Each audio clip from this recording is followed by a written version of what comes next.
Experts are saying that Northeast LA is primed for a huge drop in home values. Is that really true? Are home prices really dropping, and how much? How is inflation and mortgage rates actually impacting the market here in Northeast LA? Watch to find out.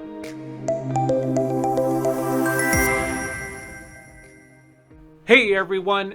Even though media outlets and some experts are saying that Northeast LA is primed for a price decrease, what is really going on? We're going to be covering that, plus how badly is inflation impacting our mortgage rates. And stay till the end to hear my predictions on what may happen to housing prices in Northeast LA. My name is Dan with Portillo Realty Group, and if you're looking to make a move, give me a call, text, or email us and let's chat. The US appears to be in a recession, even though the government doesn't want to call it that. I'll admit, it's a strange time to be in a contracting economic period and yet still have job growth. Historically, housing prices always rise during a recession, with the exception of 2008. We've got inflation that is sitting around 8 to 8.5% right now, and mortgage rates are super unpredictable.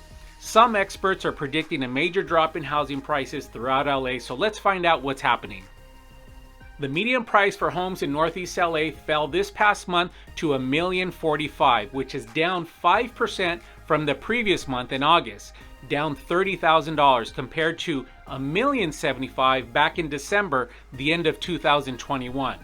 Now, experts have been predicting a decline across the country, but in Northeast LA, we're actually only really seeing minimal adjusting so far. Now, we're not through the woods yet. Inflation still hasn't been tamed, and mortgage rates keep going up. The number of listings available or homes available for sale is up significantly from earlier this year, but it is stabilizing. But with the increased inventory, it's giving home sellers a bit more competition. Days on market have increased from 16 days to 20 days, so very little, but very different than what we're seeing from around the country, where properties are sitting on the market a little bit longer than that. The final sales to list price, which is a major point that I look at, is down 1%. The final sales to list price is the ratio of what a home originally listed for, the asking price, compared to what the final sales price actually was. So during the crazy COVID times, we were seeing final sales to list prices with bidding wars going on around 105 to 107% of what the home was asking for. So if a home was selling for $1 million, then on average, that seller was getting $50,000 to $70,000 over the ask price. Right now, we're seeing it down around 1% over ask. If we eventually start to see listings sell around 98% of the list price, then we start to see more of a balanced market. As things transition to more of a balanced market, hot homes that are prepared for market correctly, priced appropriately, and marketed well and are in great neighborhoods will still sell in 5 to 15 days.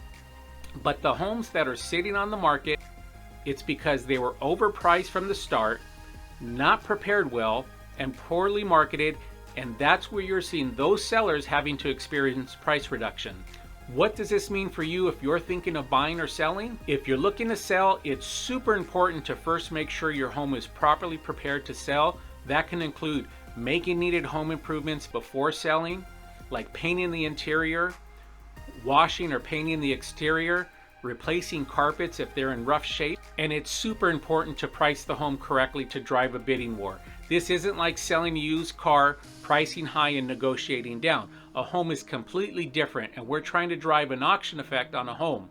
Pricing lower brings many more buyers to look at the home first online, then in person, then actually making bids. That's when we can drive up the price back to and above market value. If you start too high, you get fewer eyeballs online, fewer showings, and few, if any, offers at all. With the increased number of homes for sale, there's a lot more competition you're facing to sell your home. So it's more important than ever to prepare your home for sale and price it correctly.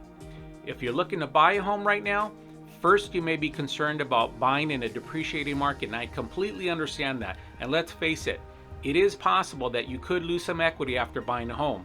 But ask yourself this question.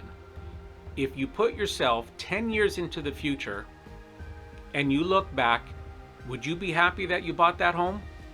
Likely the answer will be yes, because homes virtually always appreciate in the long run. In fact, most people stay in their home 5 to 7 years, and recently that number has risen to 10 years. If you're trying to time the market like a day trader in stocks, then now is not the time for you to be buying a home.